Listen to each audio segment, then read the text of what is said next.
گاڑی جلدی صاف کرو حمزہ، مجھے آج شہر کے نئے اسسٹنٹ کمشنر سے ملنے جانا ہے۔ پلازے کی فائل پاس کروانی ہے۔ تایا سکندر کی کڑک تار اور باروب آواز حویلی کے وسیع صحن کی صبح کی خاموشی کو چیرتی ہوئی میرے کانوں سے ٹکرائی۔ میں نے ہاتھ میں پکڑا گیلا کپڑا، گاڑی پر رگڑتے ہوئے اپنے لبوں پر ابھرنے والی ایک گہری اور پراسرار مسکراہٹ بڑی مہارت سے چھپا لی۔ وہ برآمدے کے سنگ مرمر والے فرش پر کھڑے تھے۔ ان کے جسم پر نہایت قیمتی سوٹ تھا، آنکھوں میں غرور اور ہاتھ میں وہ موٹی فائل تھی جس میں ان کے ناجائز عزائم کی پوری داستان بند تھی۔ ان کے پاس ہی تائی جان کھڑی تھی جن کی نظروں میں میری ہمیشہ کی طرح شدید حقارت بھری ہوئی تھی۔ وہ اپنے مخصوص طنزیہ انداز میں بولی، اسے کیا پتا اسسٹنٹ کمشنر کیا ہوتا ہے؟ اس کی اوقات تو بس گاڑی کے ٹائر چمکانے کی ہے، یہ تو پیدا ہی ہمارے جوتے سیدھے کرنے کے لیے ہوا ہے۔ ان کی بات سن کر ان کے لاڈلے بیٹے ذیشان نے طنزیہ کہکا لگایا اور اپنے قیمتی جوتوں کی طرف دیکھتے ہوئے غرور سے بولا، امی جان، آپ ایک اس مٹی کے مدعو سے بات کر رہی ہیں؟ اس کا دماغ اس گندے پانی سے زیادہ نہیں چل سکتا جس سے یہ ہماری گاڑیاں دھوتا ہے۔ میں نے ان کی تلخ اور زہریلی باتوں کا کوئی جواب نہیں دیا، بس خاموشی سے گاڑی کے دروازے پر کپڑا مارتا رہا۔ لیکن میرے دل کے اندر ایک عجیب اور گہرا سکون اتر چکا تھا، کیونکہ میں جانتا تھا کہ آج کا دن اس حویلی کی تاریخ کا سب سے اہم اور فیصلہ کن دن ثابت ہونے والا ہے۔ میں نے ہاتھ میں پکڑا ہوا میلا کپڑا ایک طرف رکھا اور نہایت ادب سے سر جھکا کر کہا، گاڑی چمک گئی ہے تائی جان، آپ اطمینان سے جائیے گا۔ سنا ہے شہر کا نیا افسر بہت سخت اور اصولوں کا پکا ہے۔ میری بات سن کر تایا سکندر مغرور انداز میں ہنسے اور ذیشان کے کندھے پر ہاتھ رکھتے ہوئے بولے، اس دنیا میں ہر انسان کی قیمت ہوتی ہے حمزہ، اور میں اس نئے افسر کو اس کی سوچ سے بھی بڑی قیمت دینے جا رہا ہوں۔ تم بس اپنا کام کرو۔ اور ذیشان اور تایا جان مسکراتے ہوئے گاڑی میں بیٹھے اور حویلی کے بڑے دروازے سے باہر نکل گئے۔ میں وہیں کھڑا ان کی گاڑی سے اڑتی ہوئی دھول کو دیکھتا رہا اور دل میں سوچنے لگا، انہیں کیا معلوم کہ وہ جس شخص کو خریدنے جا رہے ہیں وہ آج ان کا سارا غرور اور تکبر ہمیشہ کے لیے خرید لے گا۔ ان کے جانے کے بعد حویلی کے صحن میں ایک عجیب سے ویرانی اور خاموشی چھا گئی۔ میں نے بالٹی میں بچا ہوا پانی کیاریوں میں ڈالا اور اپنے ماضی کی ان تاریک وادیوں میں کھو گیا جہاں سے میری اس پراسرار مسکراہٹ اور ناقابل فہم خاموشی کے پیچھے 12 سالہ اذیت ناک داستان شروع ہوتی تھی۔ مجھے آج بھی وہ دن اچھی طرح یاد ہے جب میں ایک ذہین لاڈلا اور ہنسمکھ اسکول کا طالب علم ہوا کرتا تھا اور یہ وسیع اور عریض حویلی میرے بے فکر کہکوں سے گونجا کرتی تھی۔ میرے والد اسد اس حویلی کی جان اور ہم سب کا فخر تھے۔ ان کی محبت بھری چھاؤں میں اور میری ماں سلمہ بیگم ایک پرسکون، خوشحال اور باعزت زندگی گزارے تھے۔ میرے والد نرم دل اور شفیق انسان تھے جنہیں اپنے بڑے بھائی یعنی تایا سکندر پر اعتماد تھا۔ لیکن پھر اچانک ایک دن جیسے ہمارے گھر کی خوشیوں کو کسی کی بری نظر لگ گئی اور میرے والد مختصر سی بیماری کے بعد ہمیں ہمیشہ کے لیے روتا بلکتا چھوڑ کر دنیا سے رخصت ہو گئے۔ ان کی اچانک موت نے میرے اور میری ماں کے سر سے تحفظ کا سایہ چھین لیا اور اسی دن سے حویلی کا ماحول، دیواریں اور لوگوں کے چہرے بدل گئے۔ تایا سکندر جو میرے والد کی زندگی میں ان کے سائے کی طرح ساتھ رہتے تھے، انہوں نے والد کی دنیا سے جاتے ہی اپنا اصل روپ اور چہرہ دکھانا شروع کر دیا۔ انہوں نے شہر کے ایک چالاک اور بد دیانت وکیل کے ساتھ مل کر جائیداد کے تمام کاغذات میں ہیرا پھیری کی اور نہایت مکاری کے ساتھ والد کی زمینیں، بینک بیلنس اور یہی حویلی اپنے نام کروا لی۔ ہم جو اس گھر کے اصل وارث تھے راتوں رات اپنے حق سے محروم کر دیے گئے۔ یہ سب اتنی تیزی اور خاموشی سے ہوا کہ میری صابر و باحوصلہ ماں کو سمجھ ہی نہ آیا کہ اپنوں کے روپ میں ان کے ساتھ کتنا بڑا دھوکہ ہو چکا ہے۔ جب میری ماں نے اپنے دکھ کو سمیٹتے ہوئے تایا سکندر سے اپنے اور میرے حق کی بات کرنے کی کوشش کی، ہمیں حویلی کے شاندار حصے سے نکال کر پچھلے کے ایک خستہ حال، تاریک اور سیلن زدہ نوکروں کے کوارٹر میں، جہاں برسوں سے کوئی انسان نہیں رہتا تھا، اس کوارٹر کی چھت سے بارش میں پانی ٹپکتا تھا اور دراروں بھری دیواریں ہماری برباد ہوتی زندگی کی گواہی تھی۔ اس مشکل وقت میں تائی جان کا رویہ سب سے زیادہ تکلیف دہ ثابت ہوا۔ انہوں نے میری ماں کے سامنے ایک ظالمانہ شرط رکھتے ہوئے کہا، سلمہ، اگر اس حویلی کا بچا کچا کھانا کھانا ہے اور اس کوارٹر میں سر چھپانا ہے تو تمہارے اس نواب زادے کو حویلی کے تمام نوکروں والے کام کرنے پڑیں گے۔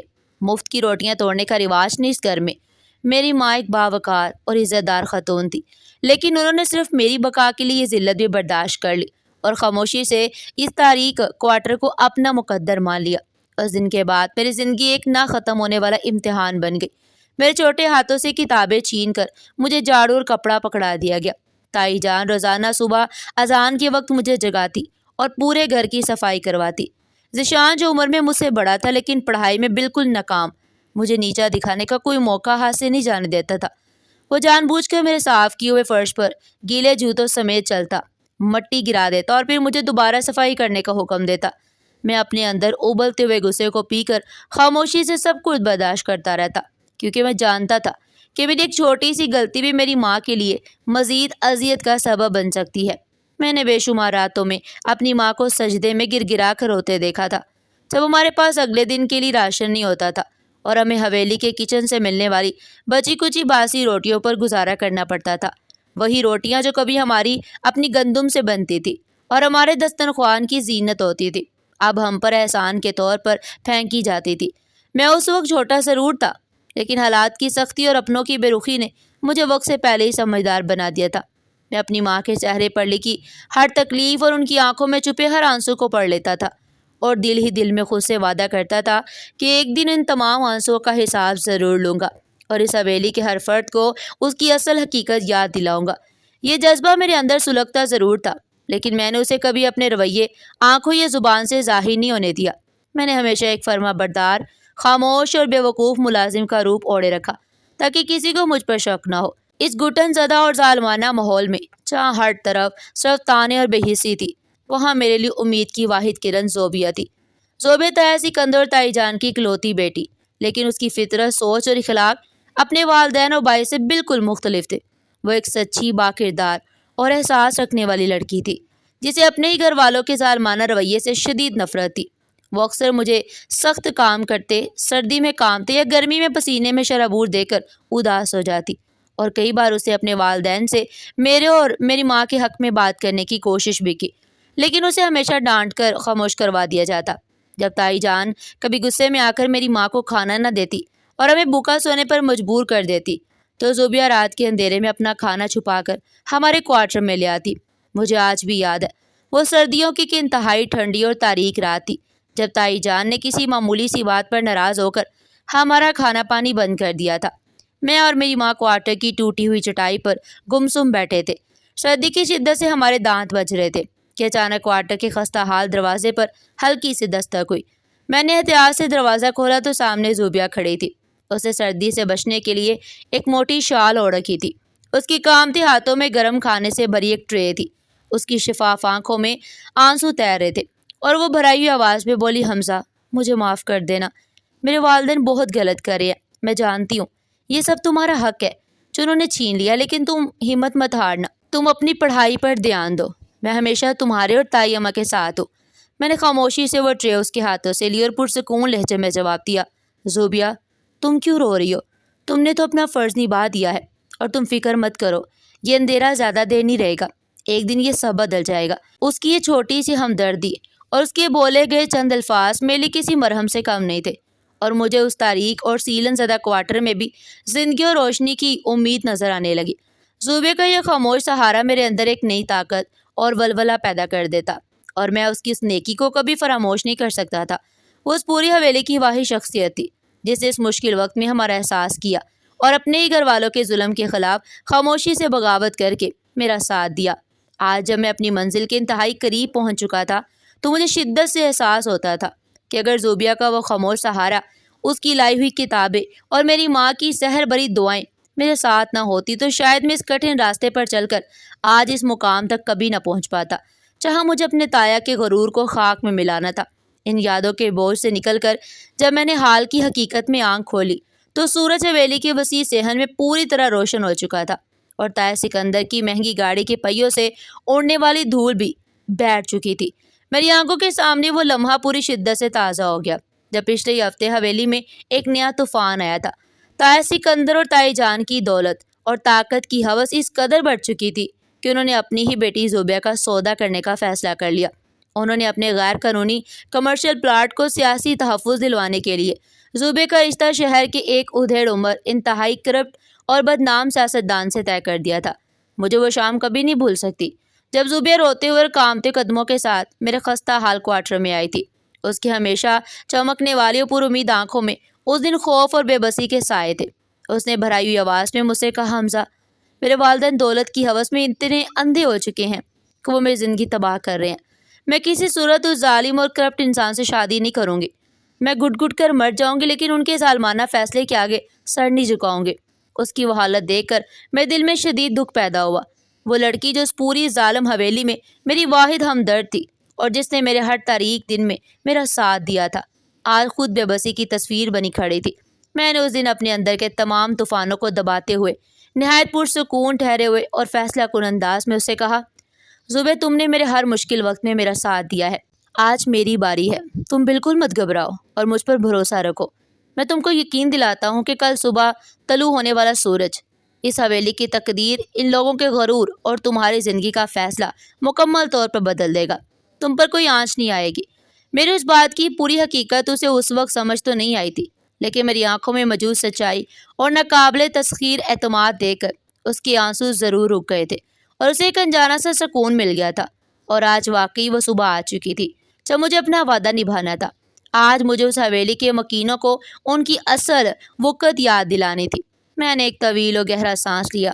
اپنے ہاتھ میں پکڑا ہوا وہ میلا اور گیلا کپڑا جس سے میں ابھی کچھ دیر پہلے طاہر سکندر کی گاڑی چمکا رہا تھا، زمین پر پھینکا اور سیدھا حویلی کے پیچھے والے حصے میں بنے اپنے اس خستہ حال تاریک اور سیلن زدہ کوارٹر کی طرف چل پڑا جو پچھلے 12 سالوں سے ہماری پناہ گاہ تھا۔ میں نے دروازہ کھولا تو اندر میری بوڑھی اماں باہمت سلمہ بیگم تسبیح کے دانے پھیر رہی تھی اور ان کے لبوں پر میرے لیے دعائیں تھیں۔ میری آہٹ پر انہوں نے پلٹ کر دیکھا، ان کی آنکھوں میں ایک سوال تھا۔ میں نے ان کی طرف دیکھ کر ایک پرسکون اور اطمینان بھری مسکراہٹ کے ساتھ کہا، اماں جی، وہ لوگ اپنے انجام کی طرف روانہ ہو چکے ہیں اور اب میرے جانے کا وقت آ گیا۔ یہ کہہ کر میں نے کمرے کے کونے میں رکھی ہوئی پرانی لوہے کی الماری کھولی اور اس میں سے اپنے وہ پرانے پھٹے ہوئے اور میلے کپڑے نکال کر ایک طرف پھینک دیے جو 12 سالوں سے میری غلامی، بے بسی اور مظلومیت کی نشانی بنے ہوئے تھے۔ ان کپڑوں کی جگہ میں نے الماری سے ایک نہایت شاندار، کڑکدار اور باوقار سرکاری سوٹ نکالا۔ یہ وہ سوٹ تھا جو میں نے آج کے اس خاص اور فیصلہ کن دن کے لیے بڑی احتیاط سے تیار کروایا تھا۔ جب میں وہ لباس پہن کر آئینے کے سامنے کھڑا ہوا تو میرے اندر کا دبا ہوا اور کچلا ہوا انسان جیسے ایک طاقتور اور باوقار افسر کی صورت میں ابھر آیا۔ میری ماں جب چارپائی سے اٹھ کر میری طرف بڑھی تو مجھے اس روپ میں دیکھ کر ان کے قدم وہیں رک گئے۔ ان کی آنکھوں سے خوشی، فخر اور شکر گزاری کے آنسو چھلک پڑے۔ وہ روتے ہوئے میرے قریب آئیں، میرے ماتھے کو چوما اور بڑائی آواز میں بولی، میرے بچے، میرے بہادر بیٹے، آج تم نے میری عزت کا مان رکھ لیا ہے۔ آج تم نے ثابت کر دیا ہے کہ سچائی اور محنت کا راستہ کتنا ہی مشکل کیوں نہ ہو، جیت ہمیشہ حق کی ہوتی ہے۔ اللہ تمہیں ہر قدم پر کامیابی دے اور ظالموں کو ان کے انجام تک پہنچائے۔ میں نہایت عقیدت اور احترام سے ان کے قدم چھوئے اور ان کی آنکھوں میں دیکھتے ہوئے کہا، اماں جی، آج سے اس حویلی میں آپ کی وہ بادشاہت دوبارہ شروع ہوگی جو 12 سال پہلے ہم سے چھین لی گئی تھی۔ آج کے بعد آپ کی آنکھ سے کوئی آنسو نہیں گرے گا۔ جن لوگوں نے آپ کو رلایا ہے اور آپ کی تذلیل کی ہے، آج وہ اپنے کیے پر خون کے آنسو روئیں گے۔ میں نے کہا۔ اس کے بعد میں کوارٹر سے باہر نکلا تو میرے لیے تیار کھڑی سرکاری گاڑی میرا انتظار کر رہی تھی۔ اس گاڑی کے آگے اور پیچھے پولیس کے محافظوں کی گاڑیاں موجود تھیں جو میرے سرکاری پروٹوکول کا حصہ تھی۔ خاموشی سے شہر کی طرف روانہ ہوئی۔ جیسے میں گاڑی میں بیٹھا، باوردی محافظوں نے نہایت چوکسی اور احترام کے ساتھ مجھے سلیوٹ کیا۔ پروٹوکول افسر تیزی سے آگے بڑھا اور میرے لیے گاڑی کا پچھلا دروازہ عقیدت کے ساتھ بند کر دیا گیا۔ میں ایک فاتحانہ، پروقار اور پر اعتماد مسکراہٹ کے ساتھ اس پرتعش گاڑی کی پچھلی سیٹ پر بیٹھ گیا۔ گاڑی آگے بڑھی اور پورا قافلہ ہلکی سائرن کی آواز کے ساتھ شہر کے ضلعی دفتر کی طرف روانہ ہو گیا۔ میں گاڑی کی نرم، آرام دہ نشست پر ٹیک لگائے بیٹھا باہر کے مناظر دیکھ رہا تھا۔ شہر کی سڑکوں پر ٹریفک میرے پروٹوکول کے لیے روکی جا رہی تھی۔ لوگ حیرت اور احترام سے اس قافلے کو گزرتے ہوئے دیکھ رہے تھے۔ میرے ذہن میں بے اختیار طاہر سکندر اور ذیشان کا خیال آیا جو اس وقت یقیناً شہر کے کسی سگنل پر ٹریفک میں پھنسے ہوئے ہوں گے اور اپنے وکیل کے ساتھ مل کر مجھے خریدنے اور رشوت دینے کی احمقانہ منصوبہ بندی کر رہے ہوں گے۔ انہیں اس بات کا وہم و گمان بھی نہیں تھا کہ وہ جس غریب، لاچار اور بے وقوف سمجھے جانے والے بھتیجے کو حویلی میں جوتیاں صاف کرنے پر مجبور کر کے آئے ہیں، وہی اس وقت ان کے شہر کا طاقتور انتظامی افسر بن کر۔ میں نے ان کی آنکھوں اور لرزتے ہوئے جسموں کو ایک سرد اور پروقار مسکراہٹ کے ساتھ دیکھا۔ میری آنکھوں میں ان کے لیے کوئی رحم نہیں تھا، بلکہ ایک جیت کی وہ چمک تھی جو ظالم کو اس اس کی اصل اوقات یاد دلا رہی تھی۔ میں نے اپنی کوہنیاں میز پر رکھی، ان کی آنکھوں میں براہ راست دیکھتے ہوئے اپنا تاریخی جملہ ادا کیا۔ تایا سکندر، گاڑی تو میں نے آج صبح بہت اچھی طرح صاف کی تھی، مگر مجھے افسوس ہے آپ کی نیت اور آپ کی کردار کا کچرا آج بھی وہی کا وہی ہے۔ اور ہاں، ایک بات کان کھول کر سن لیجئے، میرے ابا کی چھینی ہوئی زمین پر پلازا بنانے کے لیے آپ کو یہ رشوت اپنے اسی بھتیجے کو دینی پڑے گی جسے آپ نے 12 سال تک اپنا نوکر بنا کر رکھا تھا۔ میرا یہ جملہ ان کے لیے کسی شدید دھماکے سے کم نہیں تھا، اس نے ان کے غرور، تکبر اور جھوٹی شان و شوکت کے پرخچے اڑا دیے تھے۔ تایا سکندر کا رنگ ایسے اڑ گیا جیسے کسی نے ان کے جسم سے سارا خون نچوڑ لیا تھا۔ ذیشان کا منہ کھلے کا کھلے رہ گیا اور وہ بے یقینی سے کبھی مجھے اور کبھی اس عالی شان دفتر کی دیواروں کو دیکھ رہا تھا۔ میں اپنی کرسی پر نہایت سکون اور تحمل سے بیٹھا ان کے چہروں پر بدلتے ہوئے رنگوں کا تماشا دیکھ رہا تھا۔ تایا سکندر نے اپنے خشک ہوتے ہوئے ہونٹوں پر زبان پھیری اور کامتی آواز میں بولے، حمزہ بیٹا، یہ تم کیا مذاق کر رہے ہو؟ تم تو صبح حویلی میں گاڑی صاف کر رہے تھے۔ یہ تم نے کس کے کپڑے پہنے ہوئے ہیں اور تم اس کرسی پر کیسے بیٹھ کے؟ اٹھو یہاں سے، اگر اصلی افسر آ گیا تو ہم سب کو جیل میں ڈال دے گا۔ ان کی بات سن کر میں نے ہلکا سا کہکا لگایا اور اپنی میز پر رکھی ہوئی سنہری نیم پلیٹ ان کی طرف کھسکا دی جس پر میرا نام واضح حروف میں لکھا ہوا تھا۔ میں نے نہایت پورا اعتماد اور پرسکون لہجے میں کہا، تایا جان، یہ کوئی ڈرامہ یا مذاق نہیں ہے، بلکہ یہ وہ حقیقت ہے جسے آپ 12 سال تک نظر چراتے رہے ہیں۔ میں ہی اس شہر کا نیا اسسٹنٹ کمشنر ہوں اور جس کرسی پر میں بیٹھا ہوں نا، یہ میری اپنی محنت اور قابلیت کی کرسی ہے۔ ذیشان، جو اب تک سکتے کے عالم میں کھڑا تھا، اچانک آگے بڑھا اور میز پر ہاتھ مار کر چلایا، بکواس بند کرو حمزہ، تم ایک نوکر ہو اور نوکر ہی رہو گے۔ تم نے ضرور کوئی دھوکہ کیا ہے، تم ڈی سی آفس کے چپڑاسیوں سے مل کر ہمیں بیوقوف بنا رہے ہو۔ ابو جی، آپ اس کی باتوں میں نہ آئیں، یہ جھوٹ بول رہے ہیں۔ میں نے ذیشان کی طرف حقارت بھری نظر سے دیکھا مگر کوئی جواب نہیں دیا، بلکہ انٹر کام کا بٹن دبا کر اپنے پرسنل اسسٹنٹ کو آواز دی، طارق اندر آؤ۔ چند ہی لمحوں بعد دفتر کا دروازہ کھلا اور میرا اسسٹنٹ ایک فائل ہاتھ میں لیے ادب سے اندر داخل ہوا۔ اس نے مجھے سلیوٹ کیا اور بولا، جی سر، آپ نے بلایا؟ کیا میں ان صاحب کی فائل پر دستخط کے لیے پین نکال لوں؟ میں نے ہاتھ کے اشارے سے طارق کو روکا اور کہا، نہیں طارق، ابھی یہ فائل منظوری کے قابل نہیں ہے، تم جا سکتے ہو۔ طارق نے ادب سے سر جھکایا باہر چلا گیا۔ طارق کو مجھے سر کہتے اور سلیوٹ کرتے دیکھ کر تایا سکندر کا آخری شک بھی ختم ہو گیا اور ان پر سچائی پوری طرح آشکار ہو گئی۔ جیسے ہی دروازہ بند ہوا، ان کے چہرے پر گھبراہٹ اور بے بسی چھا گئی۔ ان کا سارا غرور اور تکبر جو وہ صبح حویلی سے ساتھ لائے تھے کہیں غائب ہو چکا تھا۔ انہیں فوراً اپنا لہجہ بدلا اور مصنوعی محبت سے بڑے انداز میں بولے، حمزہ بیٹا، میرے بچے، میرے بھتیجے، مجھے تو پتہ ہی نہیں تھا کہ تم اتنے قابل ہو گئے ہو۔ مجھے تم پر بہت فخر ہے بیٹا، تم نے ہمارے خاندان کا نام روشن کر دیا۔ اب تو یہ پلازے کا کام اپنے ہی گھر کا کام ہو گیا نا، تو میں ایسا کرتا ہوں، یہ فائل سائن کر دو اور یہ جو بریف کیس میں لایا ہوں یہ تم اپنے پاس رکھ لو، آخر تم نے بھی تو اپنا گھر بنانا ہے۔ ان کی بات سن کر مجھے حیرت ہوئی کہ ایک انسان دولت کی ہوس میں کس قدر اندھا اور بے شرم ہو سکتا ہے کہ وہ اپنے کیے ہوئے ظلم کو بھول کر اب مجھے رشوت کی پیشکش کر رہا تھا۔ میں نے چند لمحے خاموشی سے ان کی طرف دیکھا اور پھر سرد مسکراہٹ کے ساتھ بولا، تایا جان، آپ واقعی نہیں بدلے۔ آپ کو لگتا ہے کہ آپ میرے ابا کی چھینی ہوئی زمین پر پلازا بنا لیں گے اور پھر اسی زمین کی کمائی سے مجھے رشوت دے کر خرید لیں گے؟ آپ بھول گئے ہیں کہ آپ نے اور تائی جان نے میری ماں کے ساتھ کیا سلوک کیا تھا۔ آپ نے ہمیں حویلی سے نکال کر نوکروں والے کوارٹر میں پھینک دیا تھا۔ کیا آپ کو لگتا ہے کہ میں اس چند لاکھ کے بریف کیس کو دیکھ کر اپنی ماں کے 12 سال کے آنسو اور سسکیاں بھول جاؤں گا؟ تایا سکندر کے ماتھے پر پسینہ آ گیا اور وہ ہکلاتے ہوئے بولے، دیکھو حمزہ، جو ہوا سو ہوا، وہ ماضی تھا۔ ہم نے تمہیں گھر میں رکھا تو صحیح، تم ہماری مخالفت مت کرو، میں تمہیں اس پلازے میں بھی حصہ دے دوں گا، بس تم یہ فائل پاس کر دو ورنہ میرا سارا پیسہ ڈوب جائے گا۔ میں نے سخت لہجے میں جواب دیا، تایا جان، وہ زمین آپ کی ہے ہی نہیں، تو آپ مجھے اس میں حصہ کیسے دے سکتے ہیں؟ وہ میرے والد کی زمین تھی اور میں نے اس کی کاغذات کی انکوائری شروع کروائی ہے۔ آپ کا یہ پلازا تو کیا، اب آپ کی وہ حویلی بھی آپ کے پاس نہیں رہے گی، کیونکہ سچائیاں سامنے آ چکی ہیں۔ یہ سنتے ہی تایا سکندر کے چہرے پر شدید وحشت طاری ہو گئی۔ ان کا سانس تیزی سے چلنے لگا۔ انہوں نے اپنے سینے پر ہاتھ رکھا اور ماتھے کی رگیں ابھر آئیں۔ انہیں اپنا 12 سال سے بنایا ہوا محل ریت کی دیواروں کی طرح گرتا ہوا دکھائی دے رہا تھا۔ وہ کچھ بولنے کے لیے آگے بڑھے مگر ان کے قدم لڑکھڑا گئے، ان کی آنکھیں اوپر کو پلٹنے لگی اور وہ ایک دم کرسی کا سہارا لیتے ہوئے فرش پر گر پڑے۔ ذیشان، جو غصے میں کھڑا تھا، اپنے باپ کو اس حالت میں دیکھ کر گھبرا گیا اور چیخ کر بولا، ابو کیا ہوا آپ کو؟ آنکھیں کھولے۔ حمزہ تم نے میرے باپ کے ساتھ کیا کیا؟ میں تمہیں زندہ نہیں چھوڑوں گا۔ تم نے ان کی جان لینے کی کوشش کی ہے۔ میں فوراً اپنی جگہ سے اٹھا اور بغیر وقت ضائع کیے ایمرجنسی میں فون کر کے ایمبولینس بلوانے کا حکم دیا۔ پھر میں نے ذیشان سے کہا، ذیشان ہوش کے ناخن لو اور پیچھے ہٹو۔ میں نے انہیں کچھ نہیں کیا، یہ ان کے اپنے کرموں اور لالچ کا بوجھ ہے۔ ان کا دل یہ صدمہ برداشت نہیں کر سکا، مگر ذیشان غصے اور انتقام میں اندھا ہو چکا تھا۔ اس نے میز پر پڑا ہوا رشوت کا بریف کیس اٹھایا اور چلایا، تم کوئی افسر نہیں ہو، تم ایک دھوکے باز ہو۔ میں ابھی پولیس کو بلواتا ہوں اور تمہیں گرفتار کرواتا ہوں۔ یہ فائل اور پیسے میں واپس لے جا رہا ہوں۔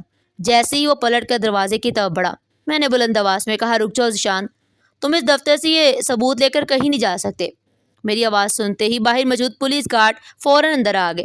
ذیشان انہیں دیکھ کر ہاتھا پائی کرنے کی کوشش کی، مگر انہوں نے اسے مضبوطی سے پکڑ لیا۔ میں نے گارڈز کی طرف دیکھ کر سنجیدہ سرکاری لہجے میں حکم دیا، اس شخص نے ایک سرکاری افسر کو رشوت دینے کی کوشش کی ہے۔ یہ بریف کیس بطور ثبوت ضبط کر لیا جائے اور اسے سرکاری کام میں مداخلت اور رشوت دینے کے جرم میں گرفتار کر کے حوالات میں بند کر دیا جائے۔ ذیشان چیختا رہا، گالیاں دیتا رہا اور مجھے دھمکیاں دیتا رہا، مگر پولیس والوں نے اس کے ہاتھوں میں ہتھکڑیاں پہنا دی اور اسے کھینچتے ہوئے باہر لے گئے۔ اسی دوران ایمبولینس کا عملہ بھی پہنچ گیا اور انہوں نے بے ہوش طاہر سکندر کو اسٹریچر پر ڈال کر ہاسپٹل روانہ کر دیا۔ میں وہیں اپنے دفتر میں کھڑا رہا۔ میرے دل میں کوئی خوشی نہیں تھی، بلکہ ایک عجیب سا سکون اور بوجھل پن تھا۔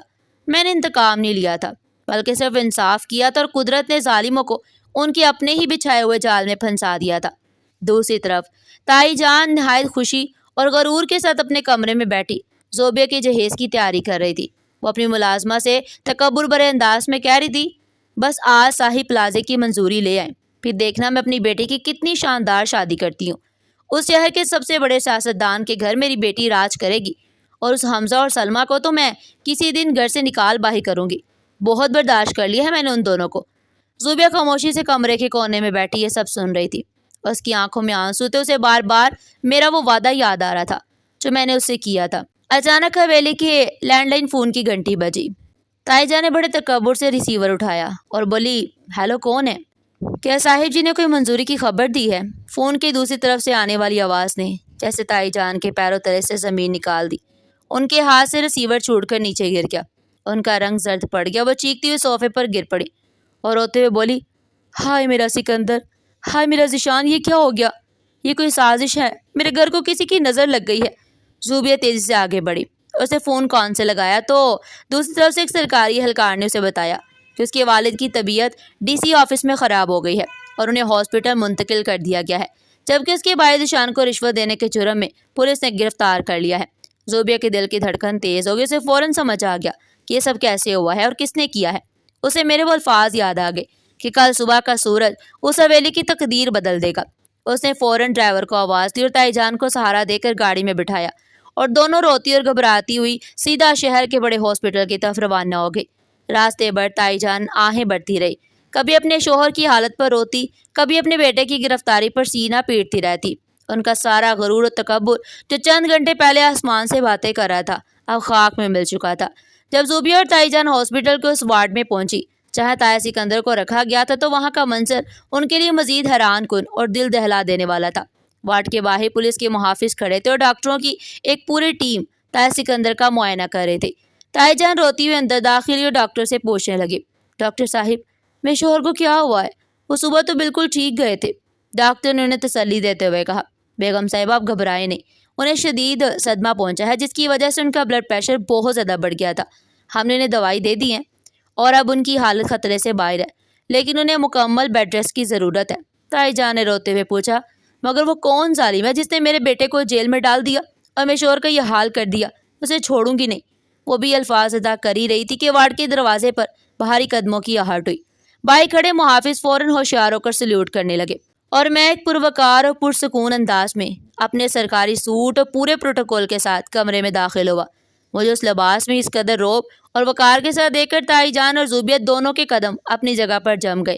تائی جان کی آنکھیں حیرت سے پھیل گئی، وہ بے یقینی سے کبھی مجھے اور کبھی میرے ساتھ کھڑے پولیس افسران کو دیکھنے لگی۔ زوبیہ کی آنکھوں میں ایک دم چمک آ گئی اور اس کے چہرے پر ایک پرسکون مسکراہٹ ابھر آئی۔ وہ سمجھ چکی تھی کہ اس اندھیری حویلی میں انصاف کا سورج طلوع ہو چکا ہے۔ تائی جان ہکلاتے ہوئے بولی، حمزہ تم یہاں اس حلیے میں کیا کر رہے ہو؟ اور یہ پولیس والے تمہیں سلیوٹ کیوں کر رہے ہیں؟ میں نے نہایت بردباری اور دھیمے مگر پر اثر لہجے میں جواب دیا، تائی جان، کیونکہ میں ابھی اس حویلی کا نوکر نہیں رہا، میں اس شہر کا اسسٹنٹ کمشنر ہوں، اور یہ وہی عہدہ ہے جسے رشوت دینے کی کوشش میں آپ کا بیٹا جیل کی ہوا کھا رہا ہے اور آپ کے شوہر اس بستر پر لیٹے ہیں۔ میری بات سنتے ہی تائی جان پر جیسے بجلی گر گئی۔ انہیں اپنی آنکھ اور کانوں پر یقین نہیں آ رہا تھا، وہ آج اس روپ میں ان کے سامنے کھڑا تھا۔ یہ خبر میری کسی حد تک چونکا دینے والی تھی۔ تایا سکندر جو آج صبح اپنی طاقت، دولت اور غرور کے نشے میں اتنے اندھے تھے کہ کسی سے سیدھے منہ بات تک نہیں کرتے تھے، آج قدرت نے انہیں اس بستر پر اس قدر بے بس اور لاچار کر دیا تھا کہ وہ کسی کے سہارے کے بغیر کروٹ بھی نہیں بدل سکتے تھے۔ میں تایا سکندر کے بستر کے قریب گیا اور ان کے زرد اور بے جان چہرے کو دیکھنے لگا۔ ان کے چہرے پر اب وہی رعب اور غرور نہیں تھا، بلکہ ایک عجیب سی شکستگی اور بے بسی چھائی ہوئی تھی۔ قدرت کا نظام بھی کتنا حیران کن ہے نا، جو ہاتھ آج صبح مجھے رشوت دینے کا بریف کیس تھما کر میرا ضمیر خریدنا چاہتے تھے، وہ ہاتھ اب حرکت کرنے سے بھی قاصر تھے۔ زوبیہ بھی اپنے والد کی حالت دیکھ کر رو رہی تھی، مگر وہ جانتی تھی کہ کسی انسان کا کیا دھرا نہیں بلکہ ان کے اپنے اعمال کا نتیجہ ہے جو انہیں اسی دنیا میں مل رہا ہے۔ کچھ دیر گزرنے کے بعد تایا سکندر کی پلکیں ہلی اور انہوں نے نہایت تکلیف اور کمزوری کے ساتھ اپنی آنکھیں کھولی۔ ہوش میں آتی ان کی نظر سب سے پہلے چھت پر پڑی اور پھر آہستہ آہستہ گھومتی ہوئی میرے چہرے پر آ کر رک گئی۔ نظر ان کے سامنے اس شاندار سرکاری لباس میں کھڑا دے کر ان کی آنکھوں میں خوف اور شرمندگی کے ملے جلے تاثرات ابھر آئے۔ انہوں نے کچھ بولنے کے لیے اپنے خشک ہونٹ ہلائے، مگر ان کے منہ سے واضح آواز نہیں نکل رہی تھی۔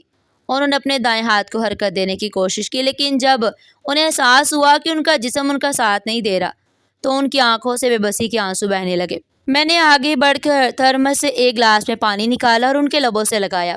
پانی کا ایک گھونٹ پینے کے بعد ان کی آواز کچھ بحال ہوئی اور وہ ایک ٹوٹی ہوئی لرزتی اور کمزور آواز میں بولے، حمزہ مجھے معاف کر دو میرے بچے، میں واقعی اندھا ہو گیا تھا، مجھے لالچ نے تباہ کر دیا، میں نے تیرے باپ کی نشانیوں کو رون ڈالا اور آج اللہ نے مجھے اس حال تک پہنچا دیا کہ میں اپنا ہاتھ بھی نہیں اٹھا سکتا۔ میں نے سچ کہا تھا، یہ میری نیت کا کچرا تھا جس نے مجھے آج اس بستر پر گرا دیا ہے۔ خدا کے لیے مجھ پر رحم کرو اور میرے بیٹے ذیشان کو بچا لو، میں تمہارا گناہ گار ہوں حمزہ، میں تمہارا گناہ گار ہوں۔ ان کے روتے ہوئے چہرے اور معافیا مانگتے ہوئے وجود کو دیکھ کر میں دل کی برسوں پرانی تلخی آہستہ آہستہ پگھلنے لگی۔ میں نے اپنا ہاتھ ان کے بائیں ہاتھ پر رکھا اور نہایت پرسکون متواضع و باوقار لہجے میں کہا، تایا جان، میں نے آپ کو اسی لمحے معاف کر دیا تھا جب آپ اس کرسی سے نیچے گرے تھے۔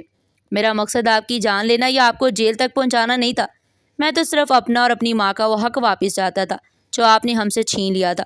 جائیداد کے تمام کاغذات کی انکوائری میں خود اینٹی کرپشن میں جمع کروا چکا ہوں اور حویلی پر قانونی کارروائی بھی مکمل ہو چکی ہے۔ اب سب عدالت آپ سے پائی پائی کا حساب لے گی۔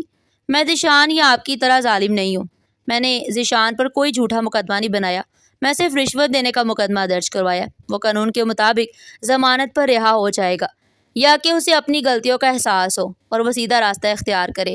میں آپ لوگوں کو سڑکوں پر ذلیل نہیں کروں گا، مگر اب آپ کو اسی حویلی میں ویسے ہی رہنا ہوگا جیسے آپ نے میری ماں کو رہنے پر مجبور کیا تھا۔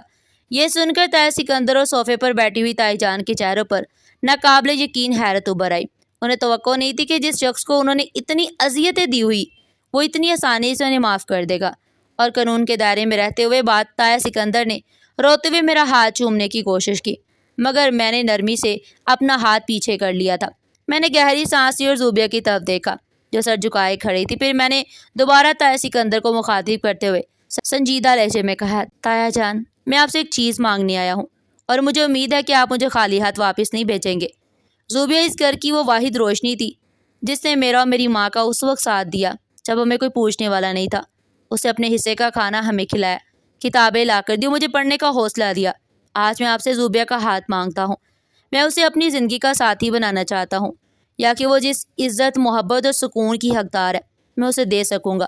میری بات سن کر وارڈ میں ایک دم خاموشی چھا گئی۔ زوبیہ نے فوراً نظر اٹھا کر میری طرف دیکھا، اس کی آنکھوں میں حیرت، خوشی اور شرم کے ملے جلے جذبات تھے۔ تایا سکندر اور تائی جان نم آنکھوں سے مجھے دیکھ رہے تھے۔ ان کے وہم و گمان میں بھی نہیں تھا کہ جس شخص کے پاس انہیں تباہ کرنے کی پوری طاقت موجود ہے وہ انتقام کی بجائے محبت اور صلح کا راستہ اختیار کر رہا ہے۔ تایا سکندر کی آنکھوں سے ایک بار پھر آنسو بہنے لگے اور روتے ہوئے بولے، حمزہ بیٹا، تم نے واقعی ثابت کر دیا کہ تم اسد کا خون ہو، تمہارا دل ہم سب سے بڑا ہے زوبیہ خوش نصیب ہے جسے تم جیسا ہم سفر ملے گا. مجھے تمہارا یہ فیصلہ دل و جان سے منظور ہے. تائی جان بھی روتی ہوئی آگے بڑھی اور انہوں نے زوبیہ کو گلے سے لگایا. انہیں اپنی ان تمام باتوں اور تانوں پر شدید پچھتاوا ہو رہا تھا جو وہ برسوں سے مجھے میری ماں کو دیتی آ رہی تھی. اس دن کے بعد حویلی کی تقدیر اور اس کا ماحول مکمل طور پر بدل گیا. میں اسی شام ہاسپٹل سے سیدھا اپنے پرانے اور خستہ حال کوارٹر میں گیا جہاں میری ماں میرا انتظار کر رہی تھی. میں نے انہیں ساری صورتحال بتائی. جب انہوں نے سنا کہ طاہر سکندر مفلوج ہو گئے ہیں تو ان کی آنکھوں میں بھی آنسو آ گئے. وہ واقعی ایک نرم دل عورت تھی جو کسی کا برا نہیں چاہتے تھی. میں نے ان کا ہاتھ پکڑا اور عزت احترام کے ساتھ انہیں اس کوارٹر سے نکال کر حویلی کے اس وسیع اور شاندار حصے میں لے آیا جو کبھی ہمارا اپنا گھر تھا. آج ہم اس گھر میں ملازموں کی حیثیت سے نہیں بلکہ اس کی اصل وارثوں کی حیثیت سے داخل ہو رہے تھے. آج ہم اس گھر میں ملازموں کی حیثیت سے نہیں بلکہ اس گھر کے اصل وارثوں کی حیثیت سے داخل ہو رہے تھے. تائی جان جو کبھی ہمیں اس حصے میں قدم بھی نہیں رکھنے دیتی تھی آج خود آگے بڑھ کر میری ماں کا استقبال کر رہی تھی. ان کا رویہ مکمل طور پر بدل چکا تھا. وہ اب تانے دینے اور حکم چلانے والی عورت نہیں رہی بلکہ گھر کی ایک خاموش اور پچھتاوے میں ڈوبی ہوئی فرد بن چکی تھی. میری ماں نے بھی اپنے بڑپن کا ثبوت دیتے ہوئے کبھی انہیں ماضی کے تانے نہیں دیے اور انہیں ہمیشہ گھر کے ایک فرد کی طرح عزت دی. چند ہفتوں بعد حویلی میں ایک نہایت پروقار اور شاندار تقریب منعقد ہوئی. یہ میری اور زوبیہ کی شادی کی تقریب تھی. زوبیہ سرخ عروسی جوڑے میں کسی شہزادی کی طرح لگ رہی تھی. اس کے چہرے پر سکون، خاموشی اور اطمینان کی روشنی تھی. طاہر سکندر کو ویل چیئر پر بٹھا کر تقریب میں لایا گیا. ان کی آنکھوں میں آنسو تھے مگر یہ خوشی اور شکر گزاری کے آنسو تھے. جب میں اور زوبیہ دعا لینے کے لیے ان کے پاس گئے تو انہوں نے روتے ہوئے میرے سر پر ہاتھ رکھا اور زوبیہ سے کہا، بیٹی تم نے ہم سب کو بچا لیا. تمہارے نصیب نے آج ہمارے گناہوں پر پردہ ڈال دیا. حویلی کا وہی صحن جہاں میں کبھی پرانے کپڑوں میں گاڑیاں صاف کرتا تھا اور ذیشان کے تانے سنتا تھا، آج اسی صحن میں شہر کے بڑے افسران اور معزز لوگ میری شادی میں شرکت کرنے آئے تھے اور میں کامیاب انسان کے طور پر ان سب کی مبارکباد وصول کر رہا تھا. میری ماں کا چہرہ خوشی سے دمک رہا تھا اور وہ بار بار آسمان کی طرف دیکھ کر اللہ کا شکر ادا کر رہی تھی. کچھ مہینے بعد جب ذیشان اپنی سزا پوری کر کے ضمانت پر رہا ہوا تو جیل کی زندگی اور سختیوں اور اس کا غرور تکبر خاک میں ملا دیا. اب وہ وہی بگڑا ہوا نوجوان نہیں رہا جو ہر بات پر دوسروں کی تذلیل کر دیا کرتا تھا. جب وہ گھر واپس آیا تو اس کی نظریں جھکی ہوئی تھی. اس نے میرے اور میری ماں کے قدموں میں بیٹھ کر معافی مانگی. میں نے اسے معاف کر دیا مگر اس کے دل میں اب میرا ایسا احترام پیدا ہو چکا تھا کہ وہ کبھی اونچی آواز میں بات نہیں کرتا تھا. اس نے اپنی آوارہ گردی چھوڑ دی، اپنے والد کی خدمت اور گھر کی ذمہ داریوں میں لگ گیا. یوں زندگی اپنے بہترین اور پرسکون راستے پر چل پڑی. حویلی میں اب نہ کوئی گھٹن تھی، نہ تانے، نہ ظلم. میں نے اپنی محنت، تعلیم اور صبر کی طاقت سے وہ سب کچھ حاصل کر لیا تھا جو مجھ سے چھین لیا گیا تھا. یہ کہانی ایک یتیم بچے کی بے بسی سے شروع ہوئی تھی اور ایک سبق آموز انجام تک پہنچی. اس پورے سفر نے مجھے اور اس حویلی کے ہر فرد کو یہ سکھا دیا کہ انسان کتنا ہی طاقتور کیوں نہ ہو جائے، کتنا ہی مال و دولت والا کیوں نہ ہو جائے، جب اللہ مظلوم کا ہاتھ تھام لیتا ہے تو ظالم کا سارا غرور، ساری مکاریاں اور سارا تکبر اسی مظلوم کے قدموں میں آ گرتا ہے.